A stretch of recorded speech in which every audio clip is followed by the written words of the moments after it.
Hey there!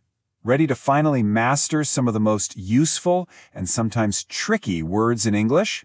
I'm talking about modal verbs.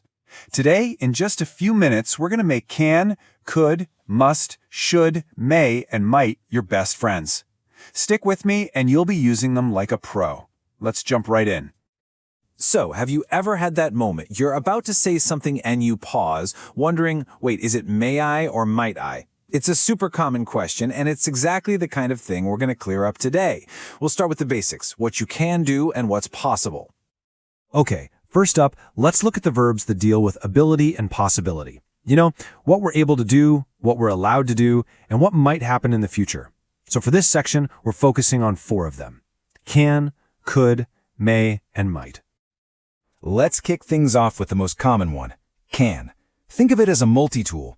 It's got 3 main jobs: talking about ability, asking for permission, and pointing out a possibility. And the best part? The grammar is so easy. It's just can plus the verb. That's it. Can go, can do, can see. Simple. And here are those 3 jobs in action. See? For ability, I can swim. Easy. For asking permission, you've got that informal question, can I use your pen? And for possibility, it can get very hot in summer. It's incredible how much work one little word can do, right? Now let's meet its partner, could. Now, a lot of people think of it as just the past tense of can, and you're not wrong, but that's only part of the story. It also has 2 other really important jobs: making requests sound more polite and talking about a possibility that you're not so sure about. And this just lays it all out perfectly for past ability. When I was a child, I could run very fast. Now listen to this request. Could you help me?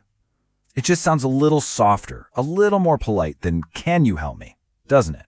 And for possibility, saying it could rain later feels less certain than it can rain.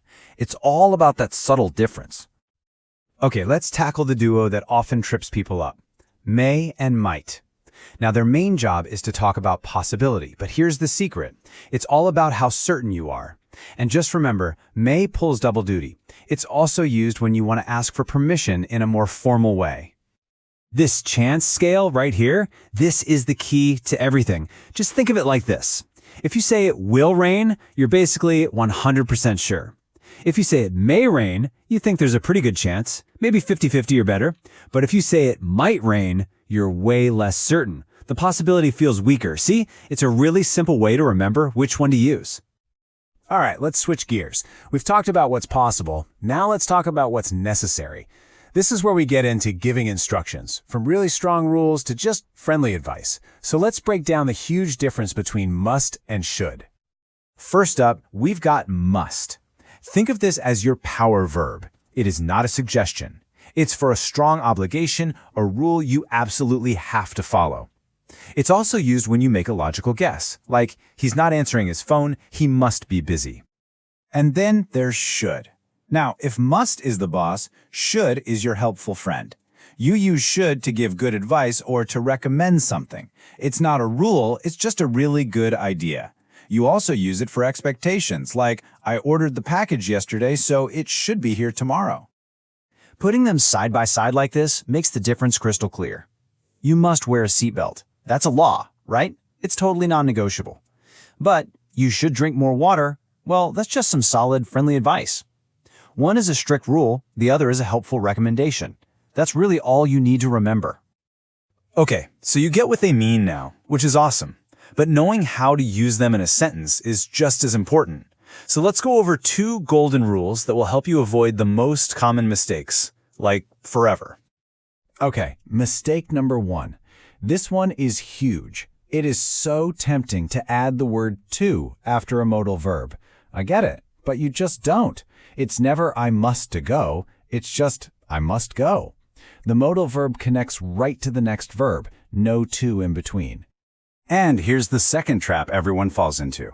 Unlike almost every other verb in English, modal verbs are kind of lazy. They never change their form.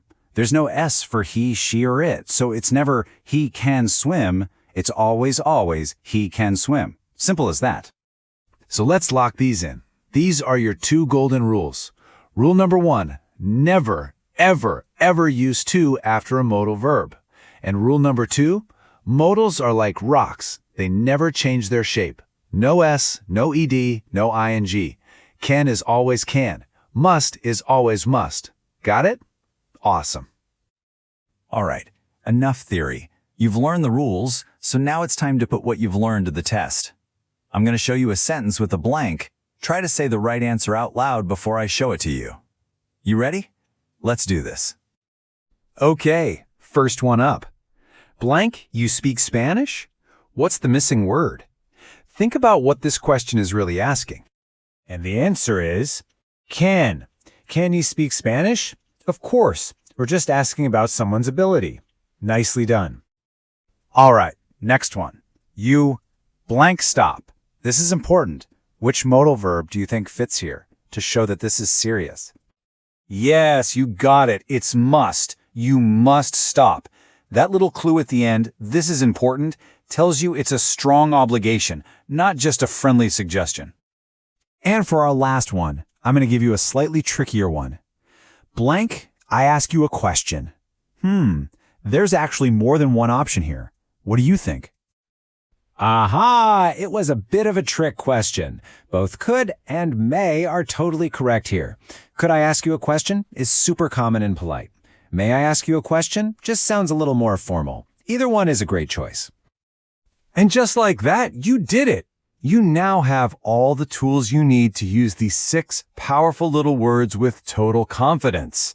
So my final question for you is this. Now that you know the rules, what's one piece of advice you should give to a friend today? Go ahead, think about it, and put your new skills to work. Thanks for joining me.